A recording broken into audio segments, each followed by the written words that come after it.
Good morning. How's it going? It's a good night here. Everything is Yeah, good. How are you doing? doing great. How are you? I'm good. So I thought to tell about you and the work that you are doing to my audience and the work that you already did. Okay, sounds great. So before that, can you please introduce yourself? Sure. My name's Jeff Brown. Been working in IT about 15 years now, all the way from answering phone calls on a help desk, systems admin, all the way up to doing some consulting now, primarily out in Azure. So, um, yeah, wide range of things that I've gone through there to get to that point, but I'm excited to talk to you about it. So you're from? I'm originally from Oklahoma, kind of the middle America there, but recently moved up to the state of Washington. A little bit of a change there in scenery and everything. It's really quite beautiful out here. So you're a cloud engineer and a DevOps engineer. That's your present job. Yes, more focused on the cloud right now, but a little bit of some DevOps things in there. So primarily, I work for a Microsoft. Well, they're a much bigger consulting company. They do AWS, Google, uh, uh, Microsoft, Azure and everything. They really encompass a lot of different technologies, but primarily right now, working in Azure. And what I do is work with different customers to either help them get started with Azure. So maybe they're new to it and looking to get started right, avoid pitfalls, make sure they do everything, as best they can from the start, or assisting companies with a specific project. Maybe they're wanting to migrate from on-premises, help them migrate up into the cloud, or help them go into their existing environment. Maybe they've already had Azure for a little bit, but they're looking to have someone come in and just review the environment and say, what could we be doing better? Or we want to move this specific application up into Azure. What would that look like? And may just be planning, architecting for them, or actually going through and helping them, uh, do the implementation and everything. So you're into this role from? Sorry, what was the question again? You are into this role from? Yeah, I've been in this role. I've been a consultant for about 6 years now, but I've been focused on Azure just about the last year, actually. Prior to that, I did a lot of Microsoft Teams, which evolved from Sky for Business. And I really got started in consulting, working with Sky for Business Link Server on premises. And Microsoft at the time had uh, Sky for Business online, but it wasn't quite the same as it was on premises. So a lot of companies weren't moving towards it because it was still lacking some features and customizing that they needed for to meet their organization's needs and everything. But then Microsoft came out with Teams, and naturally, all of us Sky for Business people moved into Teams and everything because they finally announced, this was going to be the replacement product for it. But I was working in Microsoft Teams, and I was like, consulting in here is great and everything. There's some challenges, but there's not a lot you can control because it's a cloud application. It's Microsoft does a lot of the stuff for you, so I didn't really see it much of as a challenge. So that's when I started looking at Azure and trying to skill up in that area. And I also like writing code. I'm not a full blown software developer or anything like that or engineer, but um, working with Exchange, working with Sky for Business, everything, there's lots of PowerShell. And I liked scripting and everything like that. And that's where getting into the DevOps was intriguing for me because there's lots of automation, which I also enjoy trying to automate things and solve those puzzles, writing code, and then going through and there's lots of just code writing and everything and trying to solve problems with code. So that's where that that's what kind of gradually got me into Azure and DevOps and everything. So you're into this role since 1 year. So I'm sure you might have experienced a lot of things from a lot of different customers. Like you said, uh, some people wants to have a architecture for their work, and some people are very uh, new to this, and they want your help. So how is that? How many people came with how many ideas to you? Yeah, so far, well, I've been working side in Azure. Started out, kind of the first project was helping a customer move. They had a very legacy application, like back on like maybe like an IBM mainframe or something like that, very old like accounting software, and they were working with a company to modernize it and put it into the cloud. Um, and so my role there was, sometimes it depends on the project that you work on. There can be lots of different moving parts and people. So in this case, I had a very small, I won't say small, but specific role where, there were the application developers. They were giving the requirements of what the application needed in the cloud and everything. And then there was an architect coming up with the design a little bit and putting the little pieces together. And then my job was to go deploy it, writing out ARM templates for Azure, which is Azure's native infrastructure as code language, and deploying that out for them and doing a lot of the configuration afterwards. Then the interesting thing about that project is, moving to the cloud has different, can look different for a lot of different people.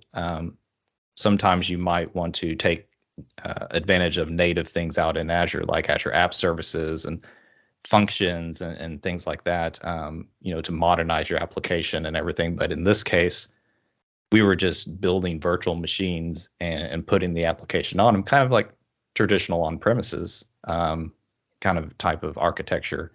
And so we're building lots of virtual machines, lots of networking to go with it. And so that was really exciting, just diving into ARM templates and everything and getting to deploy that. And then another project I've worked on is very similar. A company had an on-premises application. They weren't quite seeing, it wasn't scaling very well for their needs inside their company anymore. They did have it out in Azure, and but it was still kind of slow performance, still running on virtual machines and everything. And so we came in, me alongside a networking person, as well as a software developer. We were to kind of look at this program and tackle it and be like, how can we make this better? What would it look like differently, maybe in the cloud? And what it really came down to was, it was just kind of, I won't say old software, but it was just, it was software that had been around a long time. And the software developer really dug into the code and everything and said, there are a couple of things we can do better here, but I analyzed the performance of the virtual machines and the disks and networking out in Azure, and Azure wasn't the bottleneck. It really was the software. So it was actually a really good example of, you can't just take an application, put it on a virtual machine in the cloud, and it's magically better. It's that the cloud isn't a silver bullet for everything. It's not just going to automatically fix everything. But we did come up with maybe a slightly alternative design, because they required a lot of storage to store files and everything. And they were still looking at it as, here's a server, I'm going to attach a whole bunch of disks to it and put file shares on that disk. And it's like, well, if you need file storage, there's Azure Storage and there's Azure File Shares that can replace that. So you don't have to manage all these disks and everything. Here's just a big bucket of storage, and you just pay for what you need. So that was, like I mentioned, that was a really good example of, the cloud's not a silver bullet. It's not going to solve all your problems. It's not going to magically make software better or anything. You still have to architect things and do things maybe a little bit differently. And then right now I'm primarily working on a long-term project. It's almost like where we're just going in and helping them set up Azure, deploy different things out in their kind of just whatever their needs come up. It's not, a specific project. It's just helping them get out into Azure and put more things into Azure. They've had a big turnaround and focused on making things cloud first. So always looking to the cloud to deploy something first. And it's been really great. Been working a lot in Terraform, doing automatic deployments, working with Git and source control and everything. So it's been really great to see the all these individual things that I've been learning about, kind of put them all together into this pipeline and everything, and make them and get them deployed out there. So it's been a really great, really awesome experience. So you're a consultant and you're a programmer, little bit of programmer, and also you are an architect. So 3 different jobs. So how this experience and this knowledge for you came from with the experience with the works that you did before? Yeah, it's really just a culmination of 15 years of just going through everything. I wouldn't call myself a programmer per se, but lots of scripting, and that goes back to back in college, where I actually started out in college as like a music major, playing an instrument and everything, and I decided that wasn't for me.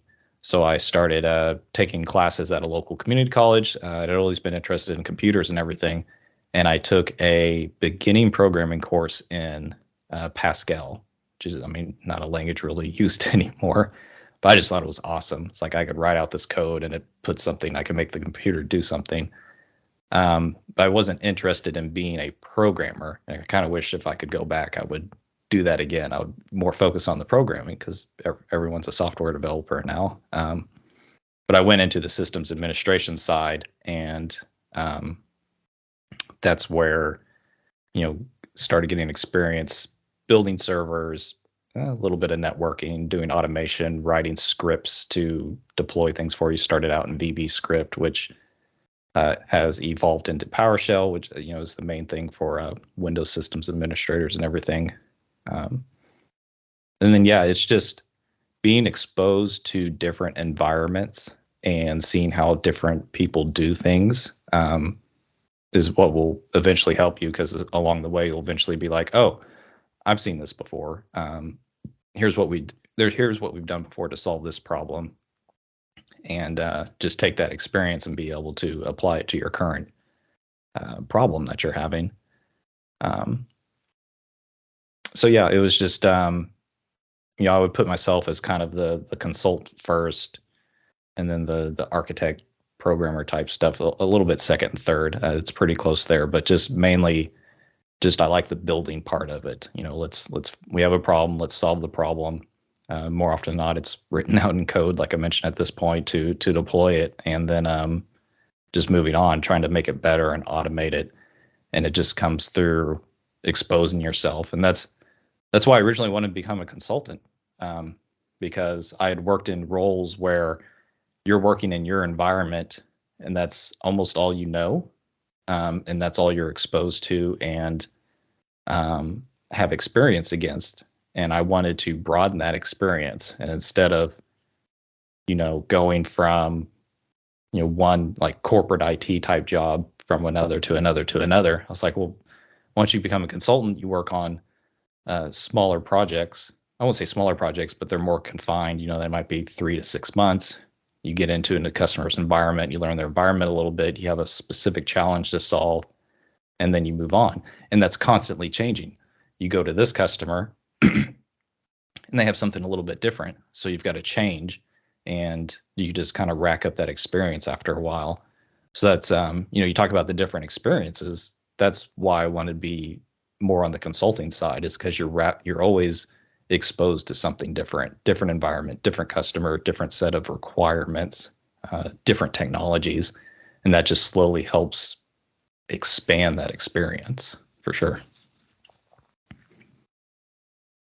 So as a consultant, as a architect, how you look at problem? I always look at a problem, there might be this huge thing that you're looking at But at the end of the day, you're just like, what are we trying to accomplish? What's the end goal with what we're trying to do? And you can start with a solution. You can be like, all right, here's the solution. And then I step back and look at it and go, okay, what is that a sustainable solution? Is that going to be easy to manage in the future? And you start trying to think about these things like, yeah, I could do this, we could hook this thing up here, here, and here. But that's kind of complicated. How can we simplify? And I always go for simplicity. What's the easiest way to get there? The easiest way that's going to maintain it in the long run. And then, but also make it, I'm trying to think of the word, not super strict, I guess. Because you don't want to get narrowly focused into one path. And if you have to change something in the future, you're just like, oh no, we're going to have to start from scratch on this. It's got to be able to be malleable and everything to go into a different direction. But I think that's my key thing is always simplicity. How can I make this simpler? How can I make this repeatable and manageable? Especially, writing a script or, a small program or something like that. Just always think about. So, I might have this solution and I go, okay, we've solved this problem, and then start chipping away at it. How can I make it better? How can I do it better and simpler and easier? And that slowly evolves over time. And then you finally put it out there. And even when you put it out there, you sometimes immediately go, oh, yeah, I could have done this better. But that's my philosophy, is just how do we keep it simple and manageable long term? So you started your role as a network management specialist, IS network management specialist. You did this for 4 years. Yeah, that was really my first. The role you don't see before that is I was working at Dell, taking incoming phone calls from home users. Home users call in, they've got a problem with their laptop or their desktop, and trying to troubleshoot and dispatching parts and things like that. But it was all on the phone. I wasn't doing any hands-on. I'm a very hands-on person. So I managed to get this role. It was basically a systems administrator. That was the network management specialist. That was the fancy, official title. But I was a junior systems administrator. And so in that role is where I really got to, this really shaped a lot of things where I am now, because it was for a government agency, which we're always limited by budget. So we're always having to come up with creative solutions for things, reuse old equipment, just basically trying to come up with a way of how to do things with the limited resources that we had. So there's lots of, my boss at the time, he was a great batch script writer for Windows, the Windows command line and everything. And that's where I learned VB script and really got into scripting and just being able to solve problems without having to go buy some software solution. So that was really great, and got exposed to a lot of things. When I started in that first year, that's when the newer version of Exchange 2007 server came out. Windows Server 2008 came out, so there was domain controller upgrades that I got to participate in. So it was actually like a really good time when I started, because lots of these new Microsoft products that we had and relied on came out. Working with SQL Server, working with laptop and desktop imaging automation. So it was a really good. I got exposed to a lot of different things in that role that's still serving me today.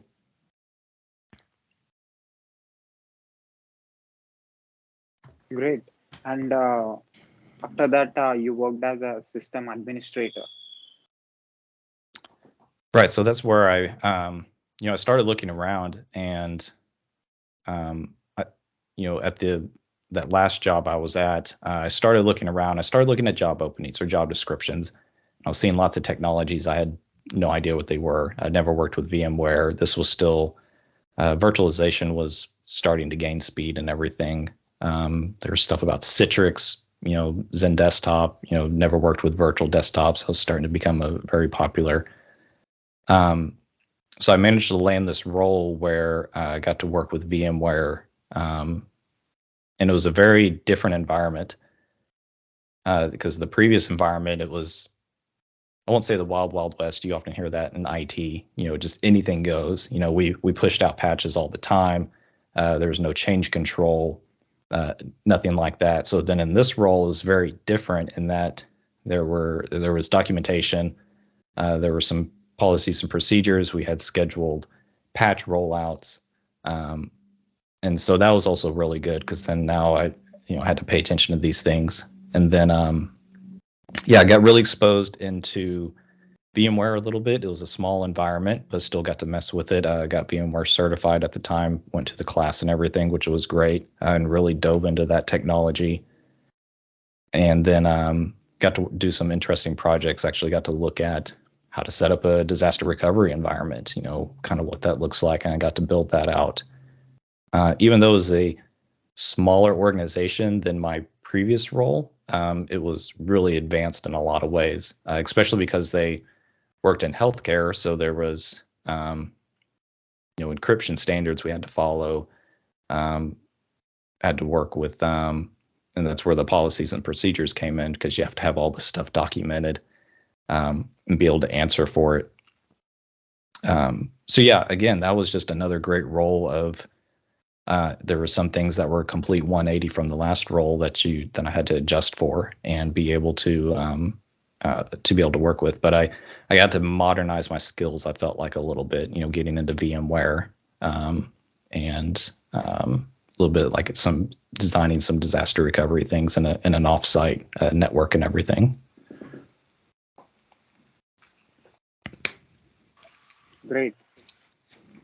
And before that, you worked as after that you worked as a IT services professional, network and unified collaboration at Devon Energy for 3 years.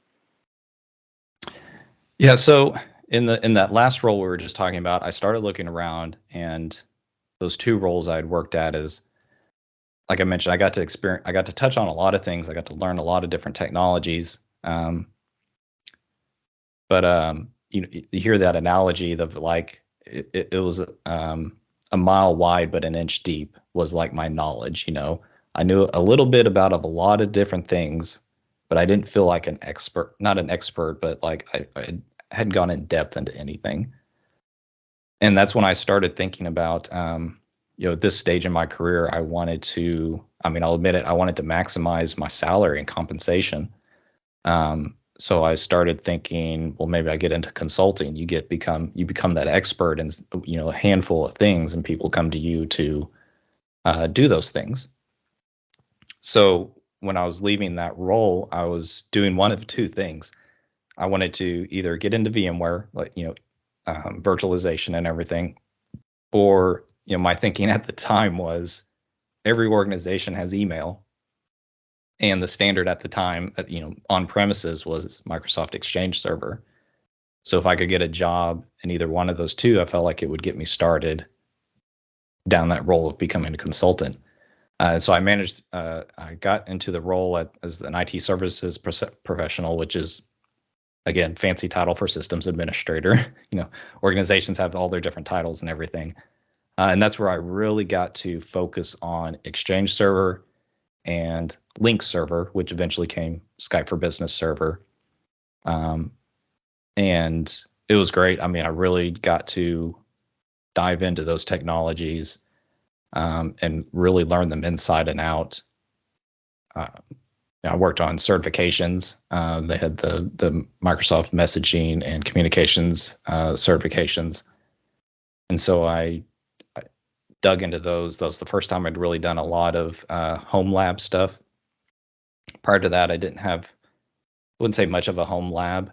So I, bought equipment and did, virtualization and spun up a small home environment of Active Directory servers and Exchange server and a Sky for Business link server or whatever, and just setting it up, testing things, and that's really where I got started and down my consultant role. It was getting into those specific technologies, and moving from role to role is, I've talked about you learn different things and it's different environments. Devon Energy is a huge company. The prior company I worked for, I think maybe had 80 people or so. We hovered right around there, and now I'm moving into thousands of employees. And just like in my role, I was specializing in Exchange and Link server. There are other teams specializing in identity, an Active Directory or security or SQL Server, or there's dozens of app developers and everything. And so that's where I had to learn I was no longer in control of everything inside the IT department, because the two previous roles, I was domain admin. I could go create accounts if I needed something. I didn't have to wait on somebody else to go do that. So that's where I learned how to really work in a large organization. And sometimes you don't have control over everything that you want. You have to be like, hey, I need a user identity to go do this, and you have to fill out a request and wait for the response. And it's somebody else's responsibility to go set up the SQL servers. It's not my responsibility anymore. So that was another learning experience of working inside a large organization, and not to say it in a bad way, but to kind of know your place a little bit inside of it. It's like, here's my application, here's my servers and my little environment, but I can't just go changing something on somebody else's. I have to go consult with them, and a much stricter change control environment where you actually have to show up to a meeting about change control once a week and talk about the change that you need so everyone else is aware of it. Previously, if I wanted to make a change, I'd be like, hey, turn to the other sysadmin. Hey, I'm going to make this change. Just FYI, if you see something go wrong. He's like, okay. And then you go make the change. So again, it was a lot more formalized environment and trying to work with that. It was also, when you get into a larger environment like that, where people have their specific roles and knowledge areas, you get to meet some really smart people. That's where some of the best people I've worked with before in networking or just virtualization, VMware, just even we had a dedicated storage guy managing petabytes of storage and everything, and be able to just listen to them and talk and just absorb their thinking and everything was really, really great. So yeah, that was a great experience, and that was getting that detailed, in-depth knowledge and experience on just the specific products that I was working on is what led into the role of getting into consulting finally, which was my goal. Great. And after that, you worked as senior technical consultant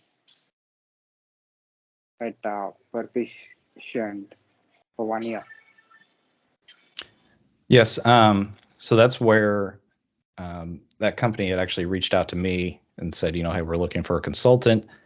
And that's where I was like, okay, this is finally, the past 3 or 4 years of work that I've been putting in towards becoming a consultant finally started to pay off.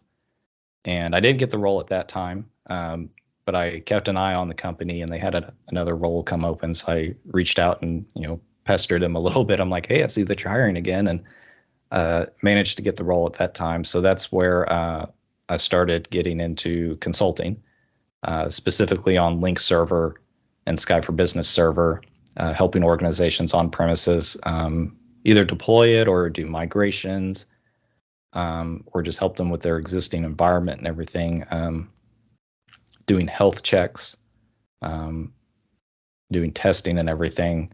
And that was actually right around the time, I have to look and everything, but I think Microsoft Teams had maybe just started coming out. Microsoft did have Sky for Business Online, but like I mentioned earlier, wasn't fully featured, wasn't customizable, really had lots of limitations, which was keeping people not moving to it just yet. But then you start seeing Microsoft Teams come out and you're like, oh, what's this? Oh, it's a nice little chat program. Okay. Oh, they're adding calling to it now. Okay. And maybe some meeting stuff. And you're like, okay, so, what's going on here? But I actually, at the time, I didn't pay too much attention to it because I was still focused on developing my on-premises Sky for Business server skill set and getting more and more in depth into it.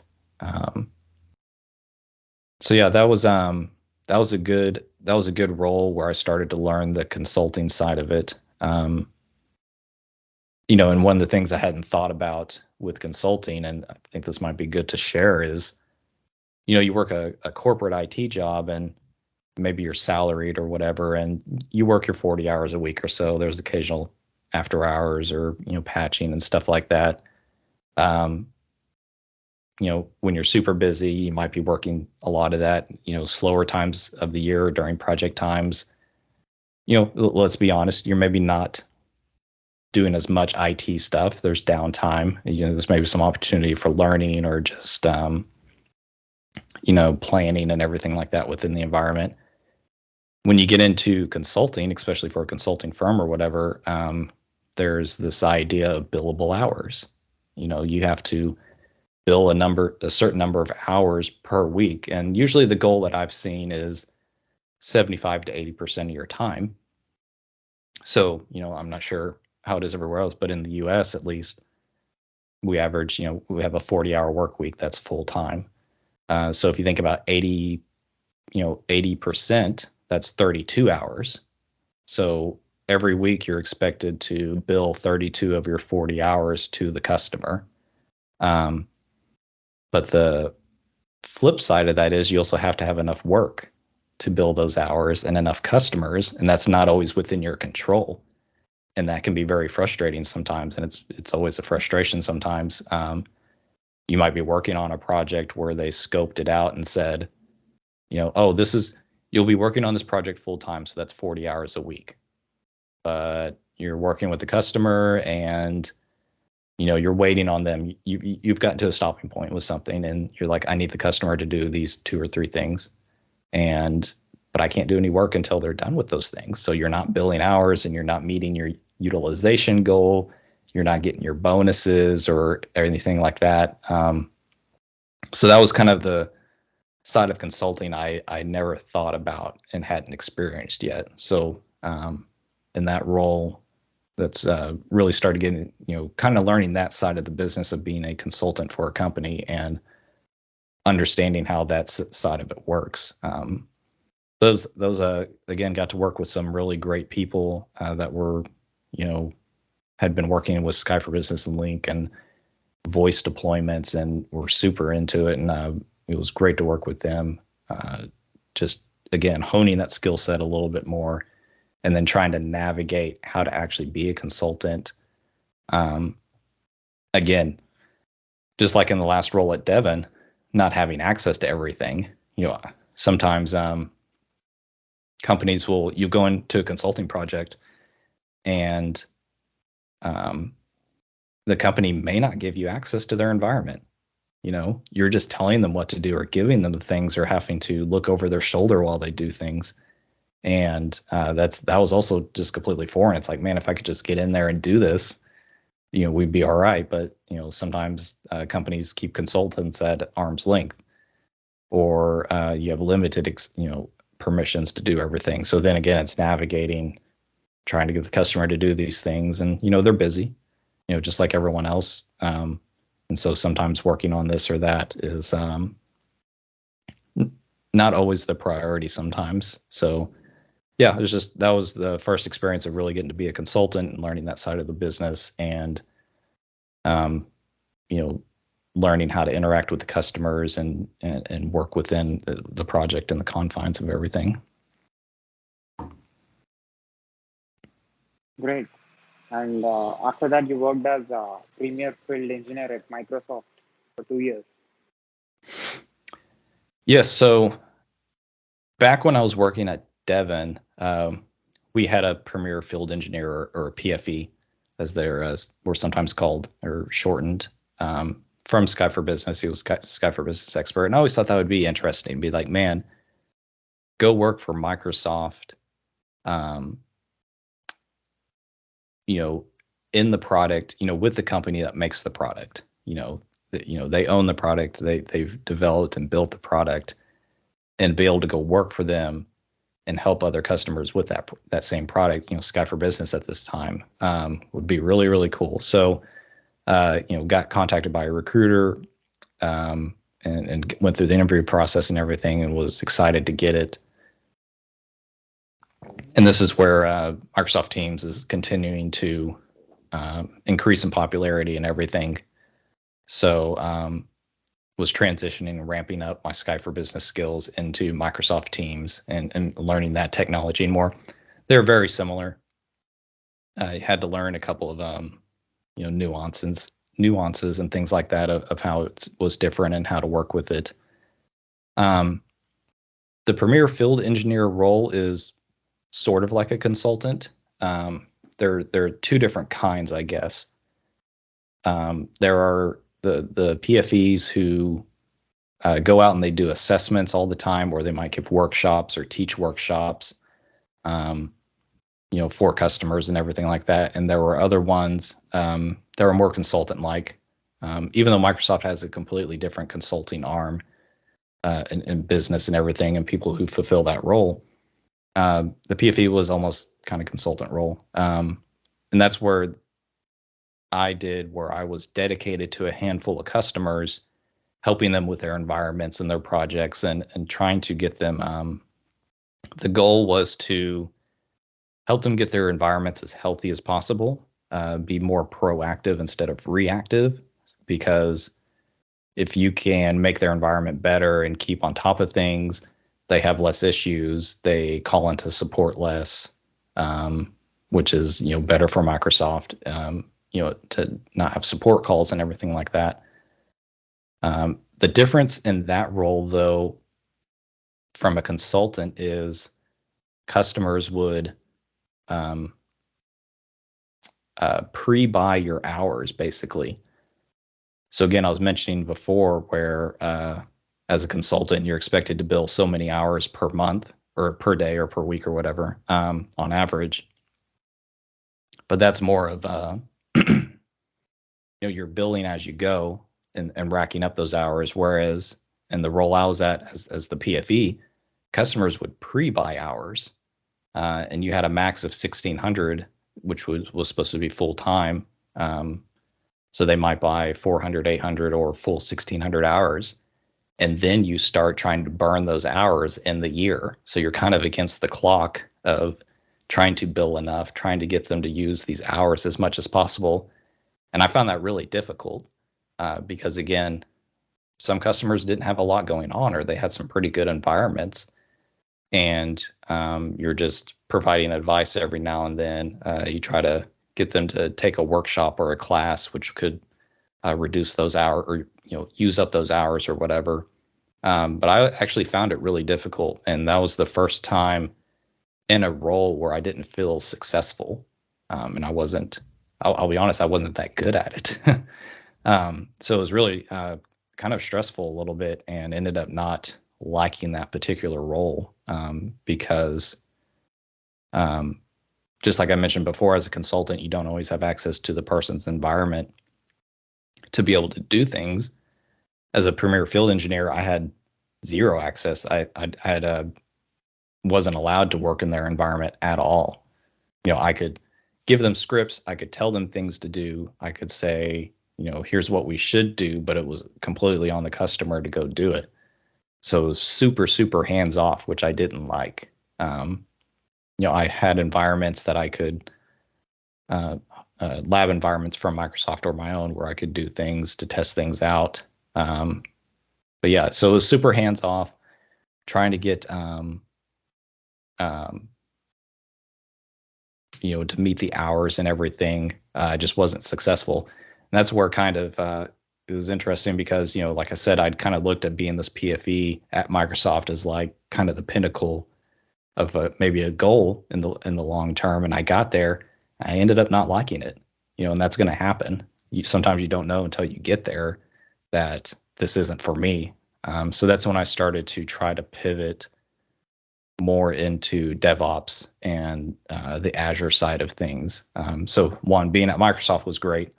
They also do Azure. That's their other thing. So I had access to some training and doing certifications, and I just started trying to reskill and learn something new. And you came into Rackspace Technology, and you worked there for 1 year, 6 months. Yeah, so that was I know I just mentioned that I was trying to get into Azure and to more DevOps and everything. And I was trying to find a way to get back to almost doing server management, almost on premises or whatever. Rackspace, they had hosted Exchange. They provided hosted Exchange services for customers. So almost like what Office 365 does. It's like, hey, I need an Exchange mailbox. I need email. You can go to Microsoft and buy it. You could do the same thing with Rackspace.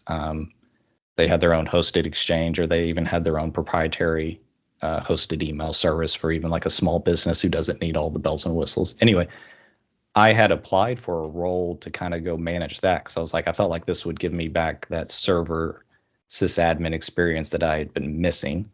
And I had a great manager. He interviewed me for the role, or I met with him initially, and he was like, you know what? I don't think you want to do that role.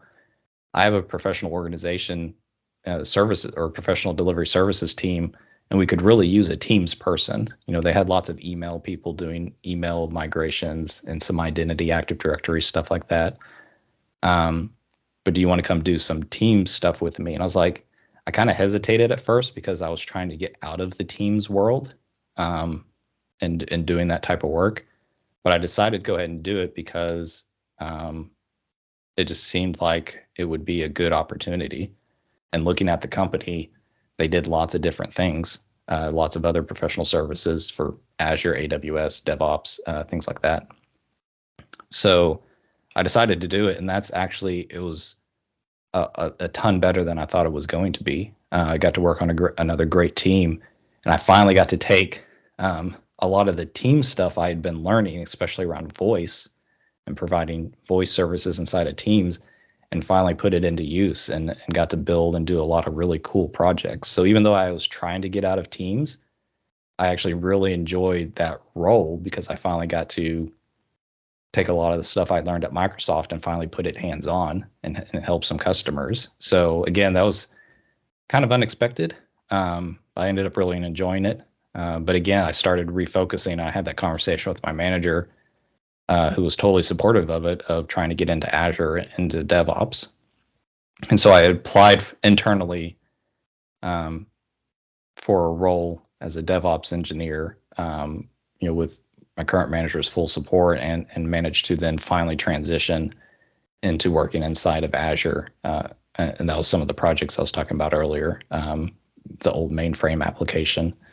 So that's where I guess trying to think about like career advice and everything, because at the time, before I finally got into that DevOps engineer role, I'd been putting out tons of applications for Azure, DevOps, anything I could get on, and was just getting nothing back. No callbacks, no interviews really. So if anyone's looking to like get into a new role like that, sometimes you have to just, if you can, I would say look closer to you. Is there something in my present company, if it's large enough, can I do something different? And that's finally what worked for me. Was looking inside of the current company and be like, oh, instead of going externally and not getting any callbacks, let me go internally, and I can just maybe switch roles within the company here. And that's what I was finally able to do. So all different roles in different companies, how all these roles are helping you to do the present consulting and architecting and some part of programming job? Yeah, it's just like I mentioned, everything I've done before starts to come back. You know, you write a lot of PowerShell code. I wrote a lot of PowerShell code for Exchange and Link and Sky for Business Server and everything. And that same skill set of PowerShell script writing and following best practices continues with you, even if the technology that you're programming against changes. So now I'm doing a lot of Azure programming or PowerShell script writing, but those same concepts still apply of following best practices and reading up and understanding those things. And then moving those same ideas move into when you're writing Terraform code of how can I make it simple and repeatable and easy for someone else to later come in and look at it and go, oh, okay, I see what's going on here and be able to understand it. And then always had a guy that I worked with at a previous job. He always questioned everything and always challenged everything. I don't quite have his personality like that, but it does help to just kind of look and say, why are we doing this, and are we following what's the best way to do this? Not the best way, but is this in the best interest of everyone and how we're doing it? So yeah, it's just even things. It may not seem like the things that you'd worked on before will come back again, but it does. It just kind of builds over time, just little things here and there. Even practically, like you'll have an old script that you wrote, be like, man, I feel like I've done this before. So you keep all that stuff that you've worked on and go reference it again and bring it up and to be able to write a new piece of code or something like that. So yeah, it's just a slow progression of taking all those things from the past and being able to just keep applying it in new situations. So at last, what do you say to the people, to the tech industry people who are watching this video and audio from anywhere on this planet as a cloud engineer and DevOps engineer? Yeah, I would say just always be curious, because going back to my first role that we talked about, my first systems administrator role. When I worked in that role, I was only focused on what I needed to know to do my job. I really didn't, see what was going on in the industry. That's why, wasn't super familiar with virtualization. Didn't know that's where things were trending. I think it's a lot easier now. This was that was 2007, 2012. I don't think Twitter was a big thing. A lot less online communities, so there's a lot of opportunities now, I think, for just that's somewhere where I've struggled in my career is kind of looking out and seeing what's coming and not try to predict it, but just kind of be familiar with it and to know what's going on. And then it's easier now than it has been before to learn new things and have access to them. There's AWS, there's Azure, there's a lot of free things you can do in there that cost you very little money. I don't think I've ever spent more than $5 or $10 in a month in Azure billing, because I'll build stuff, I'll go, okay, that worked, and then I just tear it right back down, to avoid as much billing as possible. Back when I was learning a lot of the Exchange and Sky for Business Server stuff on premises, I had to buy a computer and disks and lots, enough processing power to do all that. And now if I wanted to go do that, I could just go spin it up real quick and then tear it back down. It'd be minimal cost. But I was in an interview once back then with a guy, and he asked if what I knew about VMware and virtualization. And I was like, well, we don't use that at my current job, so nothing really. And he was like, who cares? Like, go download a trial version of something and put it on your machine. And that really clicked in my head. I was like, oh, yeah, I guess I could go do that. Never really thought about it. I didn't know that was possible because I networked and talked with other IT professionals and just didn't have that curiosity almost a little bit. So I would just say stay curious, stay aware of what's going on kind of in the industry around you, or at least in your little area, and find a way to, if there's something you want to go learn it. It's so easy now.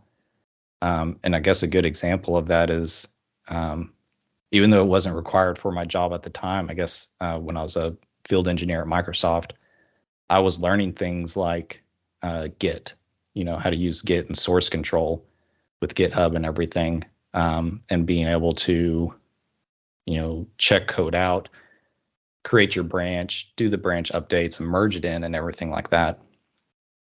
So when I went and started at Rackspace, the team I was on actually had a discovery PowerShell script that they could give to customers, to a new customer and say, hey, what does your environment look like? And it brings in all this information, creates a report or whatever.